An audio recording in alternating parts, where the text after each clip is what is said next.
सुप्रभात प्रिय बच्चों। आज कक्षा 10 हिंदी की क्लास में हम पाठ 2 ममता पढ़ेंगे, जिसके लेखक जयशंकर प्रसाद जी हैं। यह ममता आपकी एक कहानी है जो जयशंकर प्रसाद द्वारा लिखी गई है। इस कहानी में 2 मुख्य पात्र हैं। एक तो है ममता और दूसरे है चूड़ामणि। चूड़ामणि 2 पात्र हैं। ममता जो है चूड़ामणि की पुत्री है और चूड़ामणि कौन है? ये मंत्री हैं। अब कहानी में इन 2 पात्रों का ध्यान रखिए। अब इसके बाद कहानी हम शुरू करते हैं। रोहतास दुर्ग के प्रकोष्ठ में बैठी हुई ममता। प्रकोष्ठ क्या है? प्रकोष्ठ जो है घर, मकान का एक कमरा। तो रोहतास दुर्ग है, किला है। किले के मुख्य द्वार के पास जो कमरा होता है उसको प्रकोष्ठ बोलते हैं। साधारण रूप से आप एक कमरा समझ लीजिए। उस कमरे में बैठी हुई ममता बैठी हुई है और सोन की तीक्ष्ण गंभीर प्रवाह को देख रही है। सोन क्या है?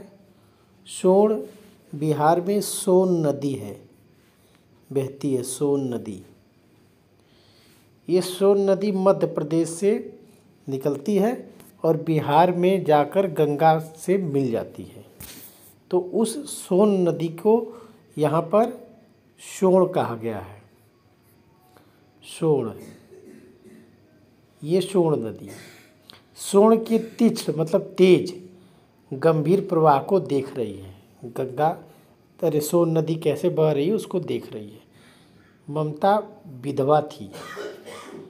ममता विधवा थी मतलब बाल्यावस्था में ही उसका विवाह हो गया था और उसके पति का देहांत हो गया था। तो इस प्रकार वो विधवा थी। यह जो कहानी जो है ममता की, जो कहानी जयशंकर प्रसाद की है, इस कहानी के माध्यम से लेखक ने हिंदू समाज में विधवा स्त्रियों की असहाय और दयनीय स्थिति का वर्णन किया है। विधवाओं की कैसी स्थिति है। ममता एक कर्मशील और सत्यनिष्ठ स्त्री है, जिसके माध्यम से लेखक सभी लोगों को निस्वार्थ भाव से अपने कर्म को करने की प्रेरणा देते हैं। ये थोड़ा सा ममता के चरित्र के विषय में हमने बताया। अब कहानी आगे देखिए। उसका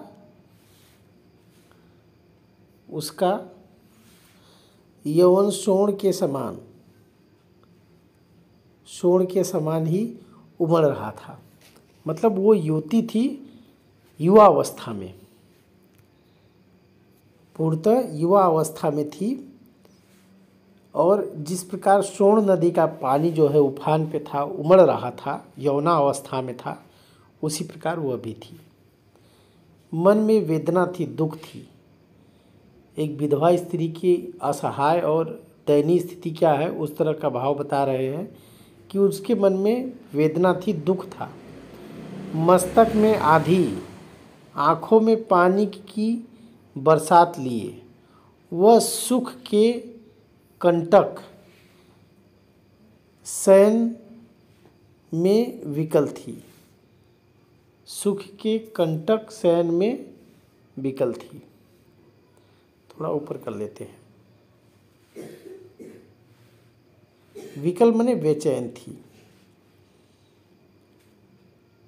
कि वह सुख के कंटक शयन में विकल थी। सुख था उसको, लेकिन फिर भी वो बेचैन थी। सुख का मतलब उसको सारी सुख सुविधाएं भौतिक जितनी थी सब उपलब्ध थी। क्यों उपलब्ध थी? वह रोहतास दुर्ग के मंत्री चूड़ामणि की अकेली दुहिता थी। रोहतास दुर्ग का जो मंत्री था उसका नाम था चूड़ामणि, और उसकी अकेले एकमात्र दुहिता माने पुत्री, इकलौती पुत्री थी उस मंत्री की।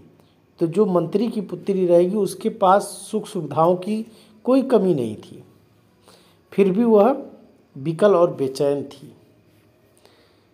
फिर उसके लिए कुछ अभाव होना असंभव था, वही चीज़ जयशंकर प्रसाद कह रहे हैं। परंतु वह विधवा थी। हिंदू विधवा संसार में सबसे निराश्रय प्राणी है। हिंदू विधवा के साथ बता रहे हैं कि वो सबसे निराश्रय प्राणी है। तब उसकी विडंबना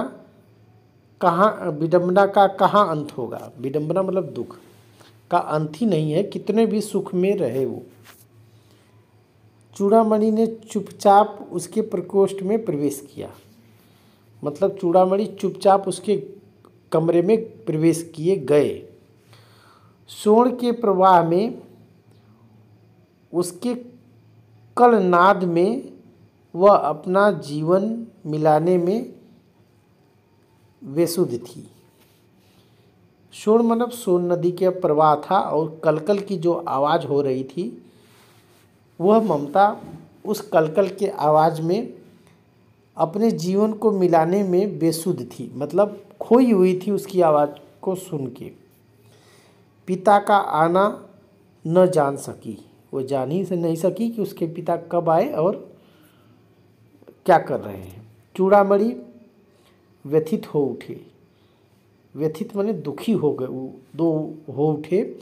वह अपनी विधवा पुत्री की यह स्थिति देखकर जो दुखी हुए। स्नेह पालिता पुत्री के लिए क्या करे। बहुत ही स्नेह के साथ पाले थे, और अपनी पुत्री के लिए क्या करें कि वो दुख समाप्त हो जाए उसका, यह स्थिर न कर सकते थे। मतलब इस चीज़ की कैसे व्यवस्था करें वो नहीं समझ पा रहे थे। लौटकर बाहर चले गए और वापस चले गए। ऐसा प्रायः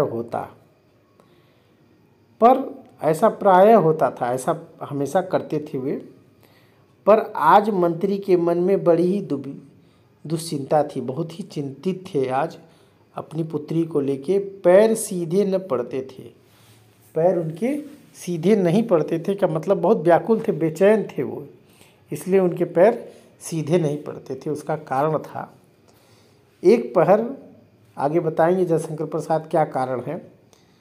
एक पहर बीत जाने पर फिर ममता के पास आए।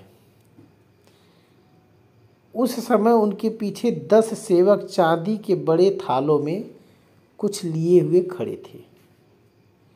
चांदी के बड़े बड़े थाल थे, उसमें कुछ लेके खड़े थे। कितने ही मनुष्यों के पद शब्द सुन ममता ने घूमकर देखा। बहुत से सेवक थे जिनके पैरों की आवाज़, पद मने पैर, शब्द मने शब्द, पैरों के शब्दों की आवाज़ सुनकर ममता घूम गई। घूमकर देखी। मंत्री ने सब थालों को रखने का संकेत किया। अनुचर थाल रखकर चले गए। अनुचर मतलब सेवक नौकर जो है, थाल रखकर चले गए। ममता ने पूछा, यह क्या है पिताजी। वो अपने पिता से पूछती है, पिताजी यह क्या लाए हैं आप।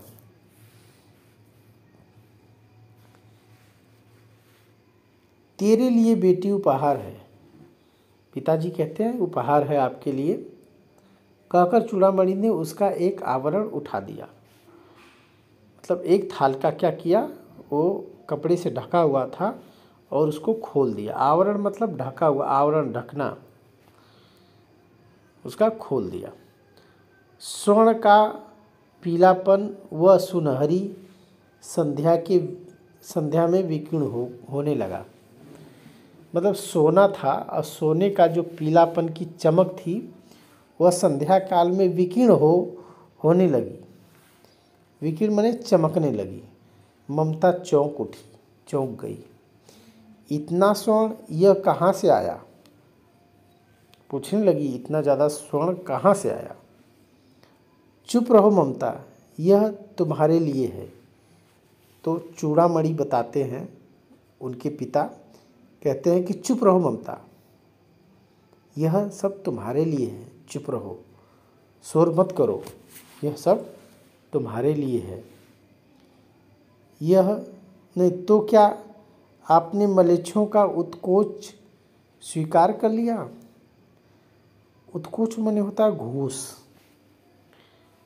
और मलेच्छ माने होता है विदेशी आक्रमणकारी। मलेच्छ माने होता है नीच व्यक्ति, अधम व्यक्ति जो चरित्र से गिरा हो, बेईमान हो, इस प्रकार का शब्द प्रयोग किया गया है विदेशी आक्रमणकारियों के लिए। तो विदेशी आक्रमणकारी जो भी आक्रमण करते थे भारत में, उसको मलेच्छ कहा जाता था। और उत्कोच माने होता है घूस, रिश्वत। तो कहती है ममता, तो क्या आपने मलेच्छों का, विदेशी आक्रमणकारियों का घूस जो है स्वीकार कर लिया? घूस क्यों स्वीकार कर लिया? कि हम आपके राज्य पे आक्रमण करेंगे, आप मंत्री हैं तो कोई प्रतिक्रिया नहीं करेंगे, हमारा सहयोग आप करेंगे, उसके लिए घूस। पिता जी, यह अनर्थ है। अनर्थ है मतलब बेकार है, गलत है, अर्थ नहीं। लौटा दीजिए, इसको वापस कर दीजिए, हम इस प्रकार की घूस नहीं ले सकते। पिताजी, हम लोग ब्राह्मण हैं, इतना सोना लेकर क्या करेंगे? ब्राह्मण को सोने की क्या आवश्यकता, इसलिए सोने को लेकर हम क्या करेंगे? इस पतोन्मुख प्राचीन सामंत वंश का अंत समीप है। बेटी, पिता कहता है, चूड़ामणि कहते हैं, बेटी, इस प्राचीन सामंत वंश का अंत अब समाप्त है, पास में है। किसी भी दिन शेरशाह सूरी रोहतास पर अधिकार कर सकता है। रोहतास दुर्ग पर शेरशाह सूरी का आक्रमण हो सकता है। उस दिन मंत्री न रहेगा। मंत्री न रहेगा मतलब तुम्हारा बाप नहीं रहेगा। तब के लिए बेटी, तब के लिए यह धन है तुम्हारे लिए। जब मैं नहीं रहूँगा तब के लिए ये धन तुमको काम आएगा। ममता कहती है, हे भगवान, तब के लिए, विपत्ति के लिए मतलब कठिनाइयों के लिए इतना आयोजन, पिताजी की इच्छा के विरुद्ध इतना साहस, नहीं, परम पिता की इच्छा के विरुद्ध इतना साहस कि उस ईश्वर के इच्छा के विरुद्ध जो है आप इतना साहस कर रहे हैं। पिताजी, क्या भीख न मिलेगी? क्या कोई हिंदू पृष्ठभूमि पर न बचा रह जाएगा जो ब्राह्मण को 2 मुट्ठी अन्न न दे सके? कि इस धरती पे कोई ऐसा नहीं व्यक्ति हिंदू बचेगा जो ब्राह्मण को 2 मुट्ठी अन्न न दे? जीने के लिए यह असंभव है। फेर दीजिए पिताजी, वापस कर दीजिए, मैं कांप रही हूँ, इसकी चमक मेरी आँखों को अंधा बना रही है। मूर्ख है, कहकर चूड़ामणि चले जाते हैं। चूड़ामणि अपने बेटी को मूर्ख कहता है और कहकर चला जाता है। दूसरे दिन जब डोलियों का तांता भीतर आ रहा था, कहाँ आ रहा था? दुर्ग के अंदर डोलियों में कुछ लोग बैठे हुए, कई हजार डोलियाँ दुर्ग के अंदर आ रही थी। ब्राह्मण मंत्री चूड़ामणि का हृदय धक धक करने लगा। चूड़ामणि का हृदय क्या कर रहा था? धकधका रहा था, डरने लगा। वह अपने को रोक न सका। घूस लेने के बाद भी वह अपने को रोक नहीं सका। वह जाकर रोहतास दुर्ग के तोरण पर डोलियों का आवरण खुलवाना चाहा। आवरण मतलब जिससे डोलियां पर्दे से ढकी हुई हैं, उस पर्दे को हटाने के लिए उसने कहा। और तोरण क्या होता है? तोरण मुख्य द्वार, दुर्ग का जो मुख्य द्वार है, उस द्वार पर जाकर डोलियों के पर्दे को हटाने के लिए कहने लगा कि उसमें देखें क्या है। पठानों ने कहा, यह महिलाओं का अपमान करना है, यह महिलाओं का अपमान करना है, इस पर्दे को नहीं हटाना चाहिए। और पठान उसमें क्या करते, उस डोलियों में सैनिकों को छुपाकर किले के अंदर प्रवेश करवा रहे थे और इसीलिए उन्होंने घूस दिया था। और फिर क्या होता है,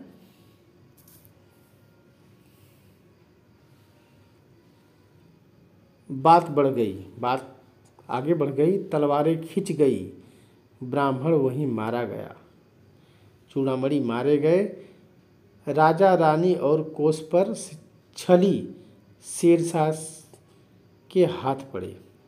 मतलब सब कुछ शेरशाह सूरी ने ले लिया, निकल गई ममता, लेकिन ममता बच के निकल गई। डोली में भरे हुए पठान, डोली में कौन बैठे थे, पठान, भरे हुए कौन थे, पठान सैनिक दुर्ग भर में फैल गए पर ममता न मिली। जो डोलियों में पठान सैनिक भरे थे वो चारों ओर फैल गए और ममता को खोजने लगे, फिर भी ममता नहीं मिली। अब आगे पढ़िए। काशी के उत्तर में धर्मचक्र बिहार मौर्य और गुप्त साम्राज्यों की कीर्ति का खंडहर था। काशी वर्तमान बनारस को कहा जाता है। उसके उत्तर में धर्मचक्र बिहार सारनाथ की ओर संकेत किया जा रहा है, जहाँ धर्मचक्र परिवर्तन हुआ था, महात्मा बुद्ध ने किया था। मौर्य और गुप्त साम्राज्यों की कीर्ति का खंडहर है। कभी वहाँ महल हुआ करते थे, लेकिन अब वो खंडहर है। भग्नचूर्ण, तृण गुल्मों माने होता है झाड़ी, तृण गुल्मों तिनकों की झाड़ियाँ से ढका हुआ। प्राचीर माने दीवार, ईंटों के ढेर में बिखरे हुए भारतीय शिल्प की विभूति। जो खंडहर थे उसमें शिल्पकारी की हुई थी ईंटों पर और स्तंभों पर, उसकी बात की जा रही है, जो अब खंडहर में परिवर्तित हो गए थे। ग्रीष्म की चंद्रिका में अपने को शीतल कर रही थी। ग्रीष्म मतलब गर्मी की चांदनी रात में वो अपने को शीतल कर रही थी, मतलब सुन अच्छा लग रहा था, चमक रही थी। जहाँ पंचवर्गीय भिक्षु गौतम का उपदेश ग्रहण करने के लिए पहले मिले थे। मतलब यहीं पर जो है धर्मचक्र परिवर्तन महात्मा बुद्ध ने किया था 5 भिक्षुओं को लेकर, उसकी बात की जा रही है। उसी स्तूप के भग्नावशेष पर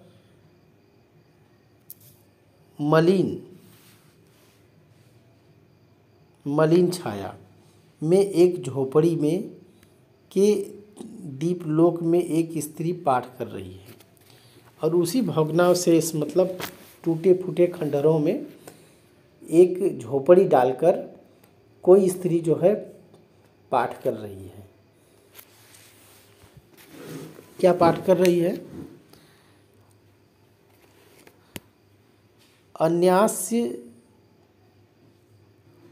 अनन्यास्य चिंतयो यतो माँ ये जन पर्योपास्ते। यह गीता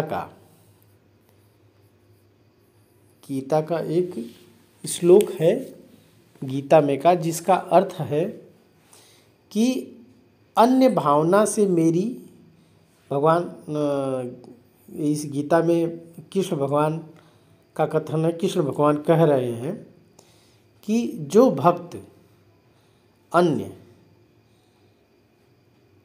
अनन्या मतलब अनन्य भावना से, जो भक्त अनन्य भावना से मेरा चिंतन करते हैं, अनन्यास्य चिंतयो यंतो, अनन्य भावना से मेरा चिंतन करते हैं, मेरी भक्ति करते हैं, उपासना करते हैं, ये जना पर्युपास्ते। ये जना पर्युपास्ते का मतलब जो उपासना करते हैं उनका योगक्षेम मैं स्वयं वहन करता हूँ, मतलब उनकी देखभाल मैं स्वयं करता हूँ। भगवान श्री कृष्ण कहते हैं कि जो भक्त अनन्य भावना से मेरी भक्ति करते हैं, मैं उनका ख्याल स्वयं रखता हूँ, मैं उनकी देखभाल स्वयं करता हूँ। इस श्लोक का पाठ वो कर रही है। आगे देखिए, पाठ रुक गया। पाठ रुक गया। एक भीषण और हताश आकृति दीपक के मंद प्रकाश के सामने आकर खड़ी हो गई। भीषण माने बड़ी सी, हताश माने थकी हुई आकृति दीपक के सामने, मंद प्रकाश था उसका, बहुत धीमा प्रकाश था, उसके सामने आकर खड़ी हो गई। स्त्री उठ गई। उसने कपाट बंद करना चाहा, अपना झोपड़ी का दरवाज़ा बंद करना चाहा, परंतु उस व्यक्ति ने कहा, माता मुझे आश्रय चाहिए, हे माता मुझको रुकने के लिए जगह चाहिए। स्त्री ने पूछा, तुम कौन हो? स्त्री ने पूछा, तुम कौन हो? मैं मुगल हूँ और चौसा के युद्ध में शेरशाह से विपन्न होकर रक्षा चाहता हूँ। विपन्न मने हार कर, विपन्न मने हार कर। तो चौसा का युद्ध जो शेरशाह सूरी और हुमायूं के बीच हुआ था,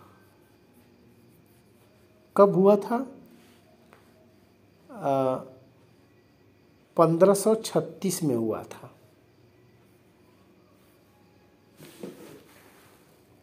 1536 में शेरशाह सूरी और हुमायूं के बीच हुआ था। तो वो कहता है कि मैं मुगल हूँ।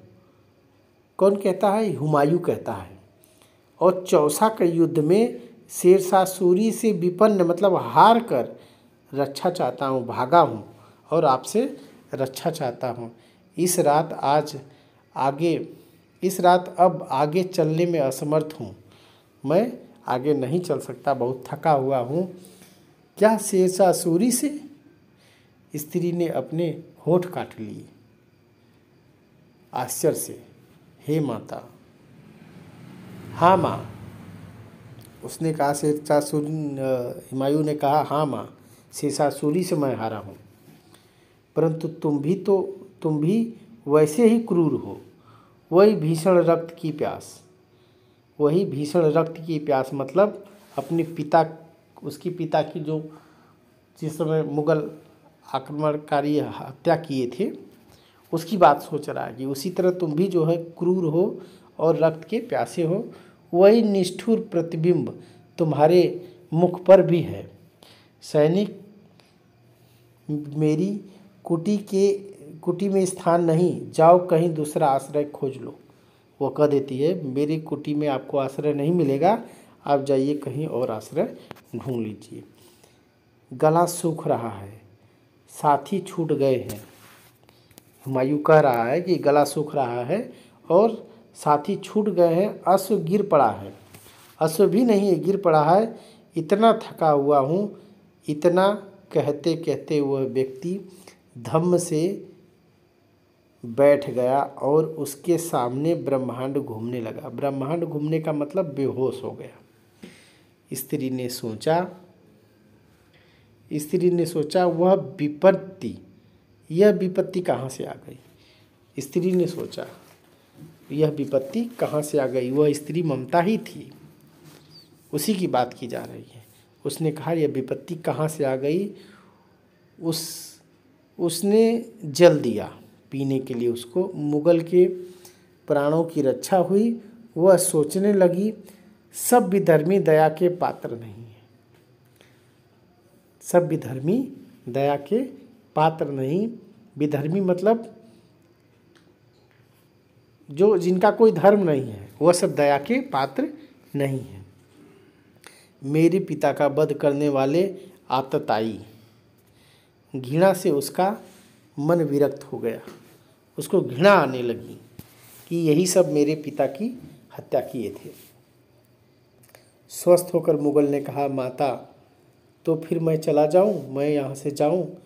स्त्री विचार कर रही थी, मैं ब्राह्मण हूँ मुझे तो अपने धर्म अतिथि देव की उपासना का पालन करना चाहिए, क्योंकि हिंदू धर्म में ये है कि अतिथि देवता के समान होता है और उस धर्म का पालन करना चाहिए। वह सोचने लगी,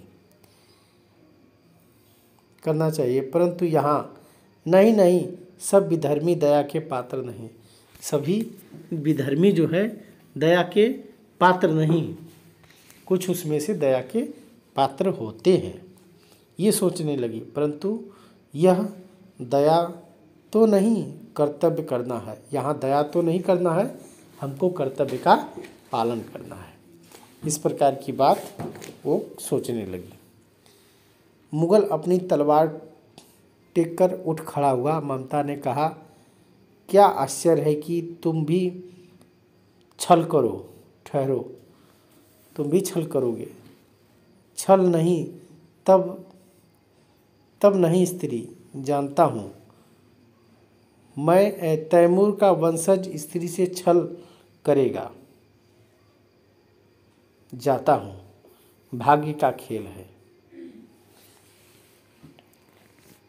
अब तलवार से टेक लेकर उठकर खड़ा हो जाता है। ममता उससे कहती है, क्या आश्चर्य है कि तुम भी छल करो। ये कोई आश्चर्य नहीं कि तुम छल न करो, तुम भी कर सकते हो। छल नहीं तब नहीं स्त्री, जाता हूँ। वो कहता है कि नहीं, मैं जाता हूँ। तैमूर का वंशधर स्त्री से छल करेगा। वो कहता है कि मैं तैमूर का वंशज हूँ और स्त्री से छल करूँगा, ऐसा नहीं हो सकता। जाता हूँ, मैं जा रहा हूँ, भाग्य का खेल है कि मुझको आश्रय नहीं मिलेगा। ममता ने मन में कहा, यहाँ कौन दुर्ग है, यही झोपड़ी न, जो चाहे ले लो। मुझे अपने कर्तव्य का पालन करना चाहिए, करना पड़ेगा। इस प्रकार वो सोचती है। वह बाहर चली आई और मुगल से बोली, जाओ भीतर, थके हुए भयभीत पथिक। तुम भीतर जाओ झोपड़ी के अंदर और थके हुए भयभीत पथिक हो। तुम चाहो कोई हो, मैं तुम्हें आश्रय देती हूँ। मैं ब्राह्मण कुमारी हूँ, सब अपना धर्म छोड़ देंगे तो मैं भी क्या छोड़ दूंगी, मैं तो अपने धर्म का पालन करूंगी। मुगल ने चंद्रमा के मंद प्रकाश में वह महिमामय मुखमंडल देखा। मतलब मुगल ने देखा, मतलब हुमायूं ने उसके मुख को देखा। उसने मन ही मन नमस्कार किया। मतलब उसके मुगल ने चंद्रमा के मंद प्रकाश में वह महिमामय मुखमंडल देखा। मुखमंडल देखा, इस पंक्ति को जयशंकर प्रसाद ने इसलिए लिखा क्योंकि वह पहचान गया कि वह वही स्त्री है जिसके पिता की मैंने हत्या की थी। उसने मन ही मन नमस्कार किया। ममता पास ही की टूटी हुई दीवार में चली गई। खंडरों की दीवार थी और उसमें चली गई। भीतर थके हुए पथिक ने झोपड़ी में विश्राम किया और वो मुगल उसमें आराम किया। प्रभात में खंडहर की संधि से ममता ने देखा, सैकड़ों अश्वरोही उस प्रांत में घूम रहे हैं। वह अपनी मूर्खता पर अपने को कोसने लगी। वह सोचने लगी, फिर से वही इतिहास दोहराया जा रहा है। फिर ये विदेशी आक्रमणकारियों ने चारों तरफ से घेर लिया। अब उस झोपड़ी से निकलकर वह पथिक ने कहा, मिर्जा मैं यहाँ हूँ। मिर्जा मंत्री को कहा जाता है। तो हुमायूं ने झोपड़ी से निकलकर कहा, मिर्जा मैं यहाँ हूँ, क्योंकि चारों तरफ ढूंढ रहे थे वो सब कि हुमायूं गया कहाँ। शब्द सुनते ही प्रसन्नता की चित्कार ध्वनि से सब प्रांत गूंज उठा। चारों ओर आवाज़ होने लगी। ममता अधिक भयभीत हुई। पथिक ने कहा, वह स्त्री कहाँ है, उसे खोज निकालो। ममता छिपने के लिए अधिक सचेष्ट हुई, मतलब छिपने के लिए अधिक सचेष्ट हुई, सावधान हो गई। सचेष्ट का मतलब सावधान हो गई। मृग दाव में चली गई। मृग दाव किसको कहते हैं? मृग पर्यायवाची है हिरण का, और दाव माने वह स्थान जहाँ हिरण जो है छुपते हैं, जिन झाड़ियों के पीछे छुपते हैं उसको मृग दाव कहते हैं, जहाँ हिरण रहते हैं छुप के। दिन भर उसमें से वह न निकली, उसमें छुपी रही और वह नहीं निकली। संध्या में जब उन लोगों के जाने का उपक्रम हुआ तो ममता ने सुना, पथिक घोड़े पर सवार होते हुए कह रहा है। क्या कह रहा है? मिर्जा, उस स्त्री को मैं कुछ दे न सका, उसका घर बनवा देना, क्योंकि मैं विपत्ति में यहाँ विश्राम पाया था। यह स्थान भूलना मत।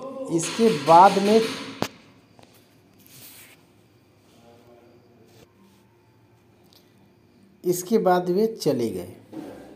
इसके बाद वे क्या है, वे इतना कहकर वो चला गया कि इस झोपड़ी को मकान बनवा देना। चौसा की मुगल पठान युद्ध को बहुत दिन बीत गए। ममता अब 70 वर्ष की वृद्धा है। बहुत दिन बीत गए और 70 वर्ष की वृद्धा है ममता। उस समय की बात की जा रही है।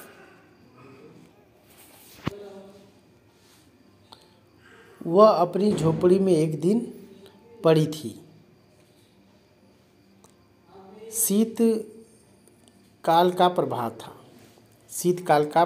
था, मतलब ठंडी का समय था, और प्रभात मतलब सुबह का समय था।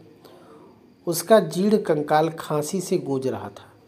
जीर्ण कंकाल मतलब अब बुढ़ी हो चुकी थी 70 वर्ष की, और शरीर पर मांस नहीं था, कंकाल ही कंकाल था, हड्डियां झलक रही थी और खांसी उसको आ रही थी। ममता की सेवा के लिए गांव की 2-3 स्त्रियां उसे घेर कर बैठी हुई थी, क्योंकि वह आजीवन सबके दुख सुख की सहभागिनी रही। इसलिए उसके दुख सुख में भी लोग उसको घेर के उसकी सेवा के लिए घेरे हुए थे, बैठे हुए थे। ममता ने जल पीना चाहा। एक स्त्री ने सीप से जल पिलाया। सहसा एक अश्वरोही उसी झोपड़ी के द्वार पर दिखाई पड़ा। अश्वरोही मतलब घोड़े पर सवार कोई दिखाई दिया। वह अपने धुन में कहने लगा, कह रहा था कि मिर्जा ने जो चित्र बनाकर दिया था, मिर्जा मतलब मंत्री ने जो चित्र बनाकर दिया था, वह तो इसी जगह का होना चाहिए। वह बुढ़िया मर गई होगी। अब किससे पूछूं कि एक दिन शहंशाह हुमायूं किस छप्पर के नीचे बैठे थे। यह घटना भी तो 47 वर्ष से ऊपर की है। 47 वर्ष से ऊपर की घटना है। तो मैं अब किससे पूछूं कि किस जगह पे वे जो है एक रात रुके थे और मैं वहाँ पर मकान बनवाऊँ। ममता ने अपने विकल कानों से सुना। विकल माने बेचैन, कानों से वो चीज़ सुना। उसने पास की स्त्री से कहा, उसे बुलाओ, मतलब उस अश्वरोही को बुलाओ। ममता ने अश्वरोही पास आया। ममता ने रुक रुक कर कहा, मैं नहीं जानती कि वह शहंशाह था या साधारण मुगल, पर एक दिन इसी झोपड़ी के नीचे वह रहा। मैंने सुना था कि वह मेरा घर बनवाने की आज्ञा दे चुका था। मैं आजीवन अपनी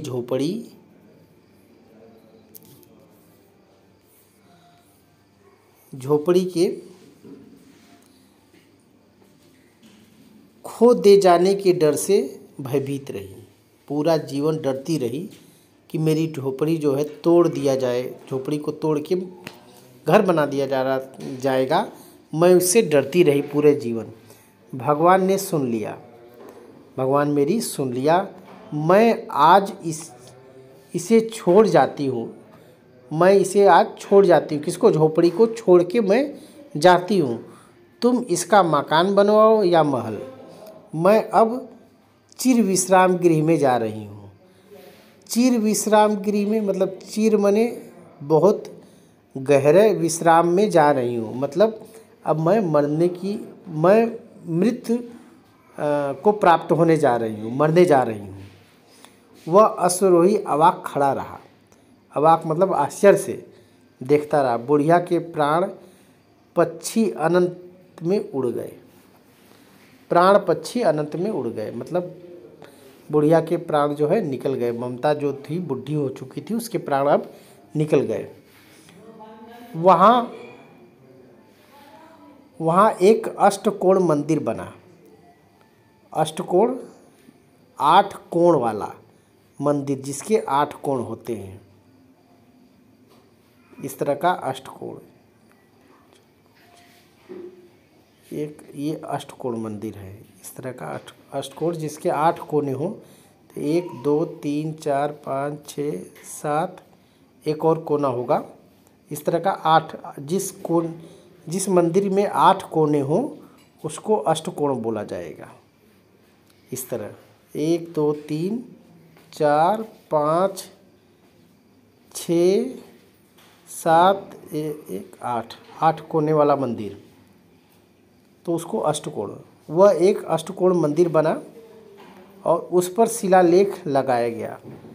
शिला पत्थर लगाया गया और उस पर लिखा गया, सातों देश के नरेश हुमायूं ने एक दिन यहाँ विश्राम किया था। उसके पुत्र अकबर ने उसकी स्मृति में यह गुम्बज गगनचुम्बी मंदिर बनवाया। हुमायूं के पुत्र हुमायूं ने कहा था और बनवाया किसने? अकबर ने। इसलिए 47 साल लग गए, पर उसमें ममता का कहीं नाम नहीं है। वह ममता के लिए बनवाया गया, लेकिन ममता का नाम उस शिलालेख में कहीं नहीं लिखाया गया। आशा करते हैं यह कहानी आपको समझ में आई होगी और आप इसकी व्याख्या आसानी से कर सकेंगे। आज के लिए बस इतना ही। धन्यवाद।